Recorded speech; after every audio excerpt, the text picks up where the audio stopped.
बिस्मिल्लाहिर्रहमानिर्रहीम। शुरू करता हूँ अल्लाह के पाक नाम से जो बड़ा मेहरबान नहायत रहने वाला है।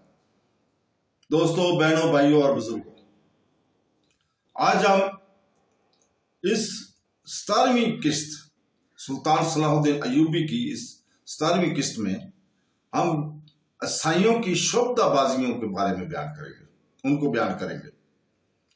तो दोस्तों, जोसलन सानी जिसे सुल्तान नूरुद्दीन जिंगी ने अंधा करके हलब के कैद खाने में डाल दिया था, तो दोस्तों जब वो वहां आज भी ओडिसिया की तबाही और अपने गुमशुदा इक़्तिदार को याद करके अक्सर रात की तराइयों में रोया करता था, और दूसरी तरफ शोभदाबाज सेंट बर्नार्ड सलीब हाथ में लिए हुए ईसाई सुल्तनत का तूफानी दौरा कर रहा था।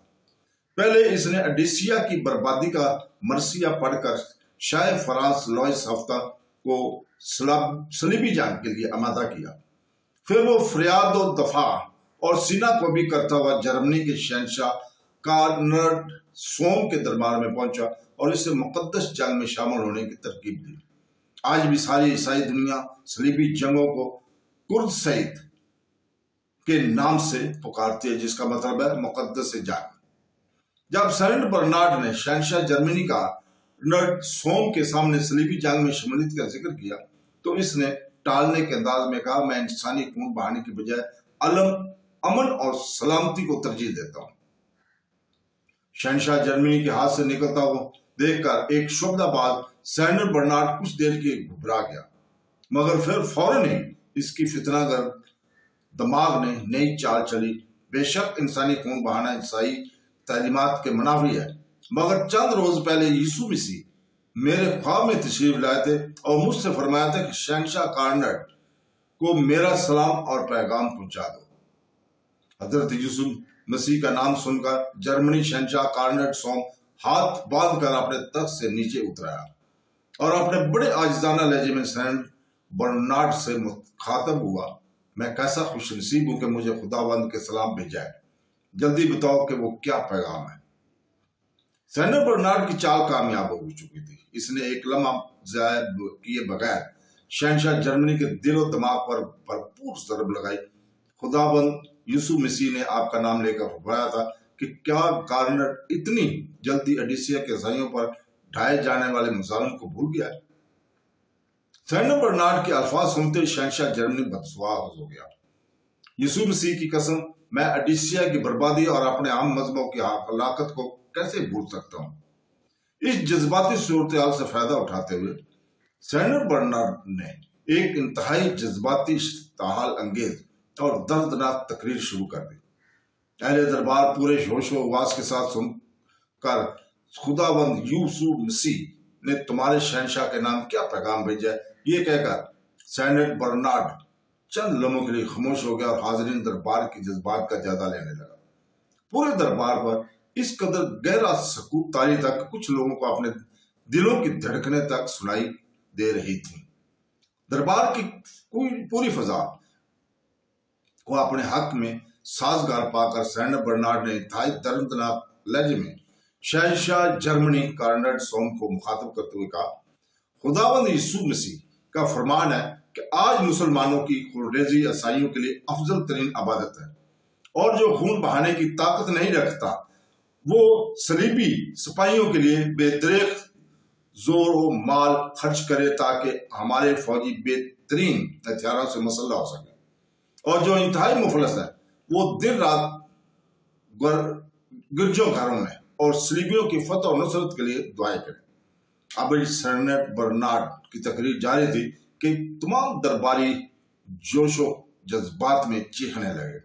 सलीब की हिफाजत के लिए हमारी जानो माल, घर बार और इज्जत और नामूस सब कुछ हाजिर है।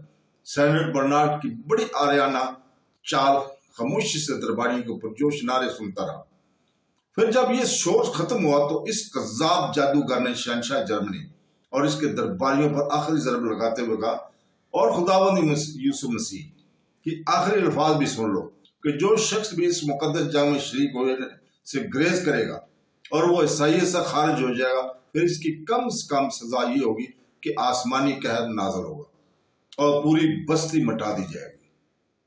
सैनिक बर्नार्ड ने अपने पैगंबर हजरत ईसा अलैहिस्सलाम की ज़ात मुकद्दस से एक बहुत बड़ा झूठ मंसूब करके शहंशाह जर्मनी का नाडो सोम और इसके मौजूद दरबारियों को शीशे में उतार लिया था। सैनिक बर्नार्ड की तकरीर खत्म होने के बाद शहंशाह जर्मनी दोबारा अपने तख्त पर बैठ गया।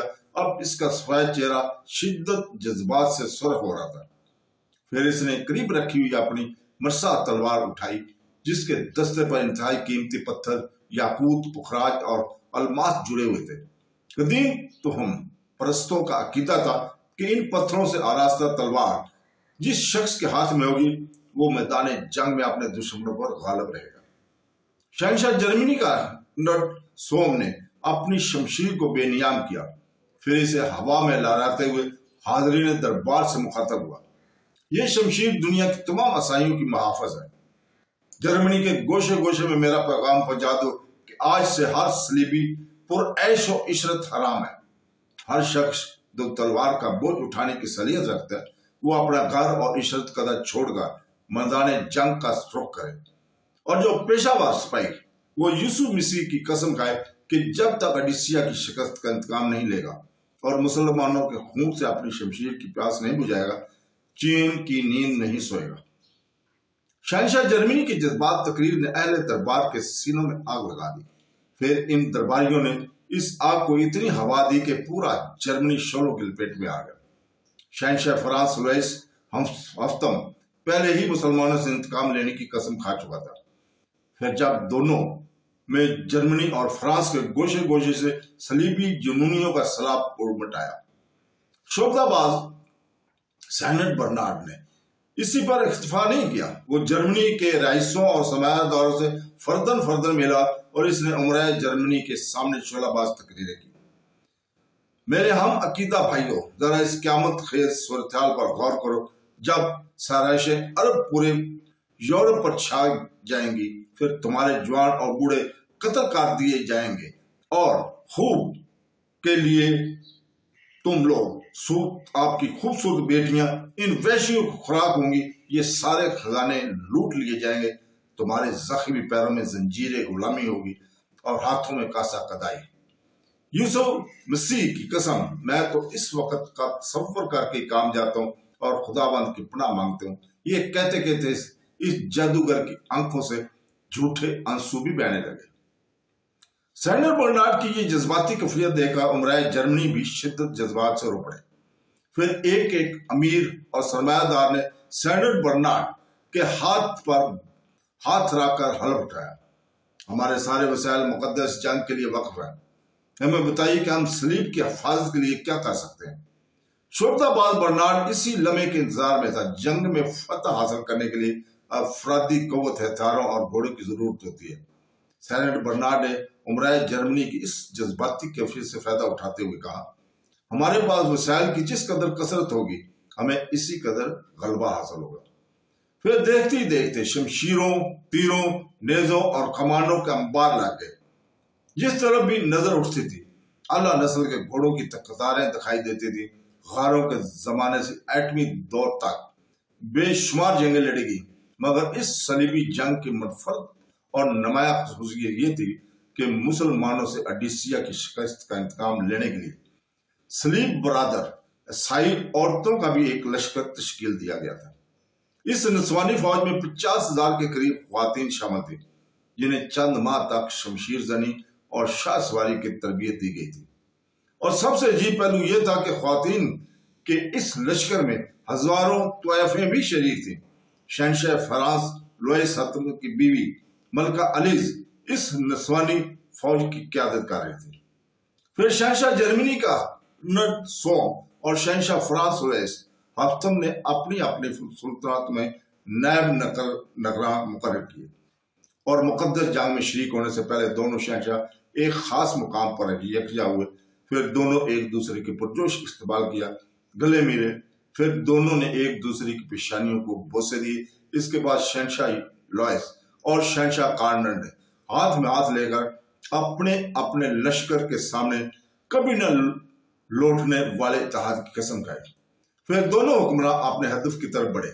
इनकी पहली मंजिल कस्तंतुनिया थी। शहंशाह फ्रांस के साथ लसवानी فوج کے علاوہ 1,00,000 جنگجو تھے۔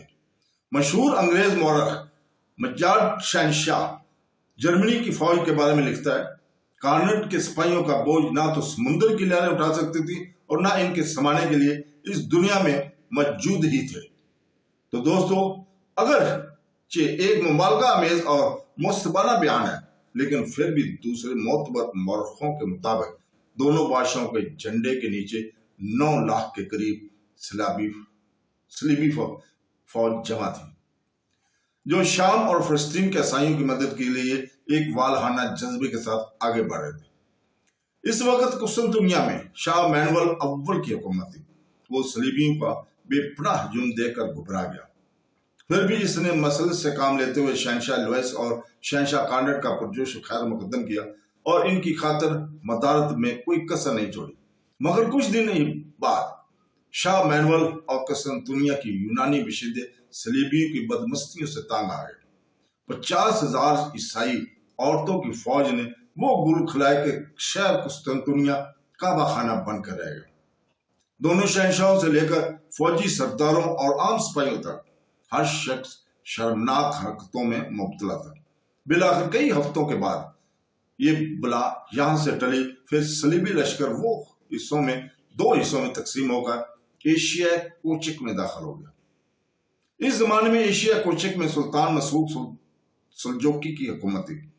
اس نے سیاسی اور جنگی بصیرت سے کام لیتے ہوئے اپنی فوج کا بیشتر حصہ پہاڑوں پر پہنچا دیا، جہاں سلجوقی سپاہیوں نے مضبوط مورچے بنائے اور گھات لگا کر بیٹھ گئے۔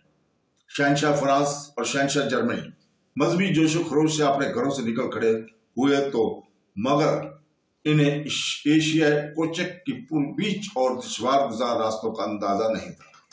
پھر جب دونوں عیسائی لشکر ایک الگ الگ نشیبی علاقوں سے گزر رہے تھے تو یک پہاڑوں میں چھپے ہوئے سلجوقی سپاہیوں نے انہیں گھیر لیا۔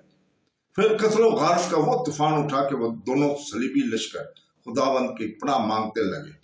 وہ بار بار یسوع مسیح کی اپنی مدد کے لیے پکارے تھے۔ شبدہ باز سینٹ برنارڈ شہنشاہ لوئس عصمت کے ساتھ تھا۔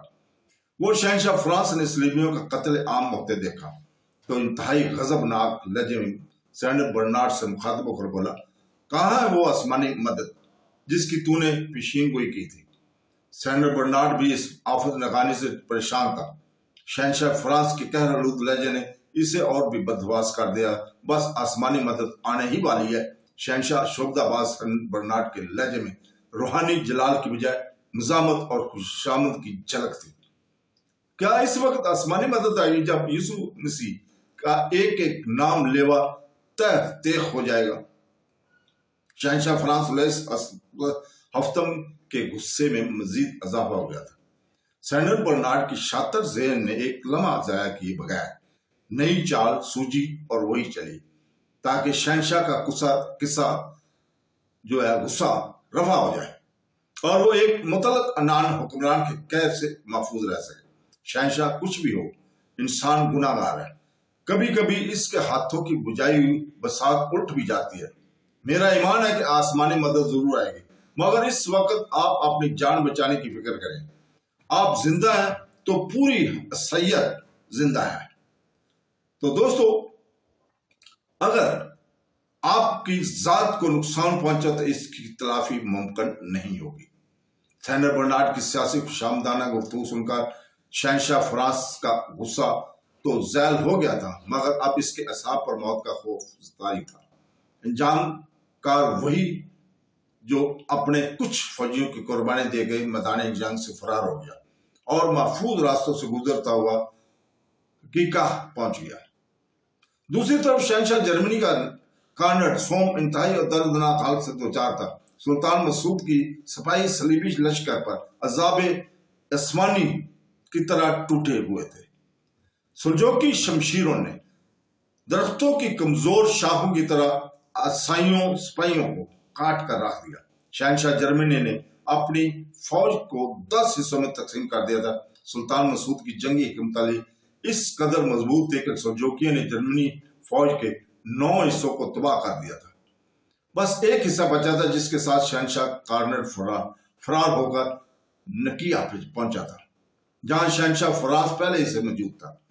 پھر جب شہنشاہ جرمنی نے صلیبیوں کی بربادی کا حال بیان کیا تو شہنشاہ فرانس کی آنکھوں سے بھی آنسو آ گئے۔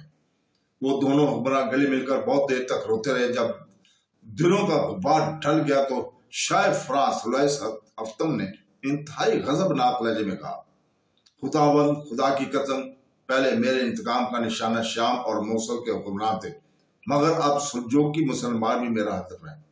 میں سلطان مسعود سے اپنا محترم بھائی شہنشاہ کارنٹ کی شکست اور ہزیمت کا بدلہ ضرور لوں گا۔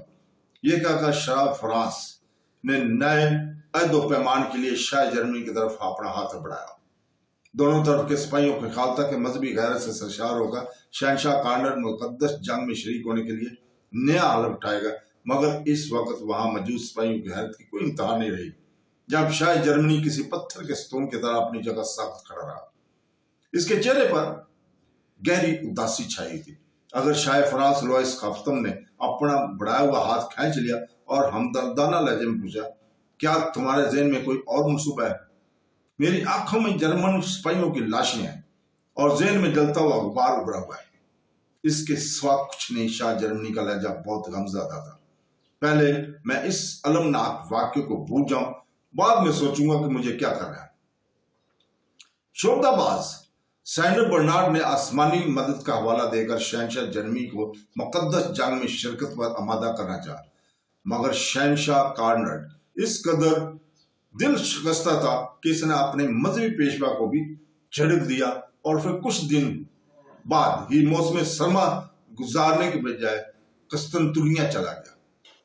تو دوستوں، بہنوں بھائیوں، آج یہیں پہ ہم اس کو کلوز کرتے ہیں۔ کل انشاءاللہ تعالی یہیں سے ہم شروع کریں گے۔ کل تک کے لیے اجازت، اللہ حافظ۔